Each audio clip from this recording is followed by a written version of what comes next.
Hi everyone, Agnes here. Now, are you struggling with dream job or money, but you would say to me, you know what? My self-love is good. I've been working on it and I'm doing very well with that. Why is that still not having an effect on the work that I do, getting a better job, starting a business, working for a particular company? I'm still grinding and not enjoying my work. I want meaningful work and I want more money. So what I'm going to do is I'm going to explain to you where your handbrake is. I'm going to go through 15 statements that could be handbraking you. You decide whether you've got any of these. And then what I'm going to do is share with you how to solve the problem. Okay? Number one. There's two halves of the nut. Okay, you've got your self-love half, and then you've got your thoughts, feelings, beliefs, negative assumptions about work and money. Okay, it's the second half of the nut that could be kicking your backside. So I'm going to go through 15 statements. Have you got any of these? Because if you do, write them down and start to work on changing them. And this will then open up a space for you to be able to get to where you want to go, to have work that you love getting out of bed for, and that you make money, and that you've got a surplus. So, have you got any of these? Now, you could feel confident in your self-love, but then you lose your confidence and you feel insecure around money and work, okay? So just look at yourself in this moment as in your negative assumptions about these two subjects. Number one, have you got this? I'm not smart enough to do that kind of work, implying that others have got some talent or intelligence that you seem to lack, okay? Number two, I don't have the right personality for this job, believing you're too introverted or not confident or awkward or anxious to succeed, okay? Number three, people like me don't get jobs like that, okay? So it's a deeply rooted belief that you're fundamentally flawed or that you're going to be disqualified for great jobs and great opportunities. Number four, I'm always second best, never the one they actually want. So it's like you just get there and then they give it to someone else. Has that ever happened to you where you continually are the second choice or the third choice? Feeling like you're only ever chosen as a backup or if something didn't work out with the first person. Number five, I have nothing unique or valuable to offer. Not seeing your own strengths or underestimating your worth. Are you doing that? Now, here's some beliefs about luck, fate, and fairness. Number six, you have to be lucky or connected, and I'm just not. So discounting effort and believing success is mostly about chance or who you know. Now, sometimes it is about who you know because, you know, your friend's dad could have a business and you get hired, or, you know, your uncle started something 20 years ago and he wants to get out of it and, you know, he could call you in. Yes, some of those things do happen, but it's not the only way to get a job, okay? Number seven, if I try and fail, I'll just prove I wasn't good enough. So fear of failure masquerading as rational decision to not try at all. I'm not laughing. I am laughing because I've done these myself. That's why I'm laughing. Number eight, that kind of job is for other people, not me. A subtle way of saying I don't belong without clear evidence. So you got to stop doing that. And I'm going to tell you after I go through up to 15 what to do about these. Now, there's also some negative assumptions about work, money, and success beliefs. Meaningful work, this is number 9, does not pay the bills. I have to choose one or the other. Number 10, I have to grind for years before I'm worthy of anything. Amazing. So you think you have to suffer and earn your place through struggle and hard work. Okay. Number 11, I should be grateful for any job I can get. Settling due to guilt or low self-worth instead of aiming higher.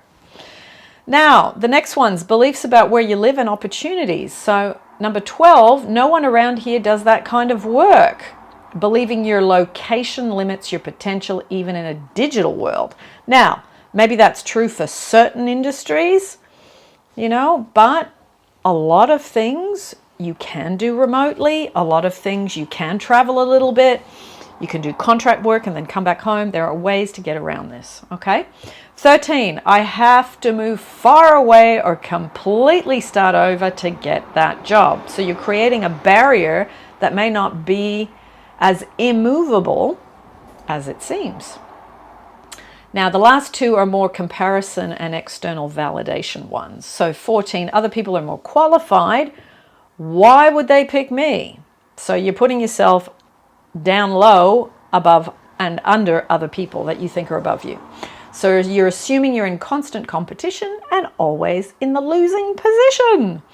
And the last one, number 15, they probably already have someone better in mind. So talking yourself out of trying by predicting rejection before it even happens. Okay, so have you got any of those? If you do, go back, rewind the video, go back and just jot down the ones you've got. Okay, now you can't think about a problem and get to a solution. You have to give that up and replace it with enriching thoughts and faith-filled language. So how do we change these? I'm going to go through those and I'm going to correct them for you. So these are the thoughts you need to have. These are the solution thoughts. So the first one, I'm not smart enough to do that kind of work. You can say, wouldn't it be nice if I was smart enough to do that kind of work? Why not me? Instead of saying, I am smart enough, and you go, no, you're not. You just go, well, wouldn't it be nice if I was? Which comes from Abraham Hicks. It's a gentler way to get into, it's like a stepping stone. Okay, number 2, I don't have the right personality for the job. Well, not everybody has to have the same personality for every job. So you just go, my personality comes out to do this job because I love it so much. Ah, that's better. Number 3, people like me don't get jobs like that. And then you go, well, and what you do is you go, hang on a minute. Let me prove to myself that people that may have had no college education, no formal training, and they've done extremely well. And you go on the internet and you try and find people that have done that. And there's so many that we know of, that are well known. And you use them as an example. So you say, people like me can elevate to jobs like that with inner confidence. Okay, that's how I would tackle that one. Number 4, I'm always second best, never the one they actually want. Ah, wouldn't it be nice if I was first best this time? Ah, yes it would. Number 5, I have nothing unique or valuable to offer. I have exactly what they want, and we are a perfect hand and glove fit. Number 6, you have to be lucky or connected, and I'm not. I am lucky, and I fall on my feet. Okay? Number 7, if I try and fail, I'll just prove I wasn't good enough. If I try, I have a better chance of succeeding. Number 8, that kind of job is for other people, not me. That kind of job is exactly for me. Okay? Number 9, meaningful work doesn't pay the bills. I have to choose one or the other. Meaningful work means I do a much better job for wherever I'm working.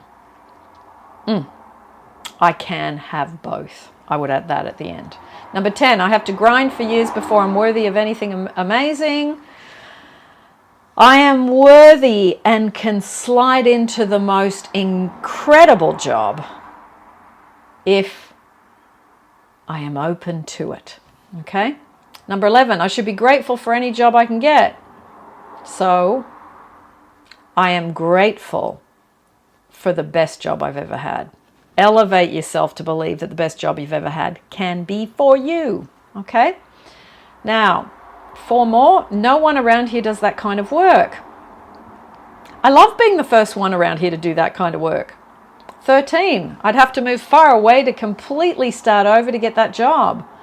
Oh, I love living in two places. It makes my work life so much more fun. 14, other people are more qualified. Why would they pick me?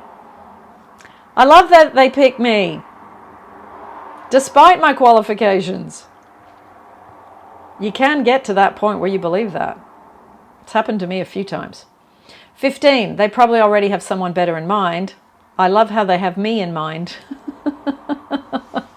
So that's how you fix your problem. You rewrite your negative assumptions about work, and you do exactly the same with money. Write down your statements about money. Write down your negative statements. Write down and then change them. Make them fun. Make them interesting. Make them quirky. Make them weird. The more weird they are, the more quirky they are, they'll make you laugh and you'll remember them. Okay? Remember, you're an asset. Remember, you're a gift to someone, but you got to look at it as, what can I give to this place I want to work? Not what can I get out of it? How much are they going to pay me? Okay? Think about money and work as something that you can, it's like the soil and you enrich it with fertilizer. You're the fertilizer. Okay? You're the fertilizer. I am the fertilizer. There's an affirmation. Just a random one.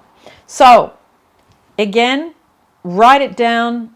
I'm not going to go through all the money ones because, it'll make the video too long. But hopefully that'll be a starting point for you. And then what you do is write your statements and how you do the changing of the assumptions. Listen to them on a recording. Record them on your phone and listen to them daily, for 10 minutes. Doesn't have to be forever. You got 24 hours, so what's 10 minutes, 15 minutes? And do them on a walk if you want, and really get to the point where you are really believing it deeply over time. Don't worry if you don't feel it straight away. Now, I remember I interviewed a woman called Sarah. I'll put the link to her interview down below. She lost everything during COVID, her job, her relationship, her money, and then she was trapped in another country because she'd gone to see her parents and then she couldn't get back in to get to work.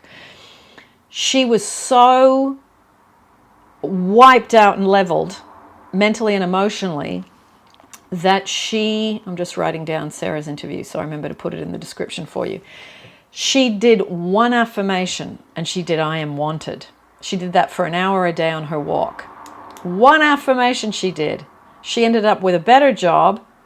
She ended up with an apartment that they gave her that was connected to the job. She went back to the same country, to the same city, and then her person said, oh, well, I didn't want to do long distance, but now that you're back, I'm happy to rekindle with you, reconnect, and go out with you again.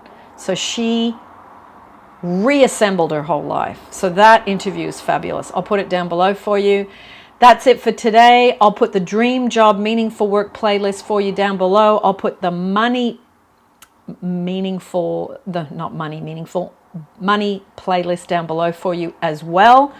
And I'll put the 30 Days to More Money for you. And I will also, there is a Dream Job Meaningful Work 15-day e-course, self-study course. That is paid. If you want to go into this a bit further, then that's there as well.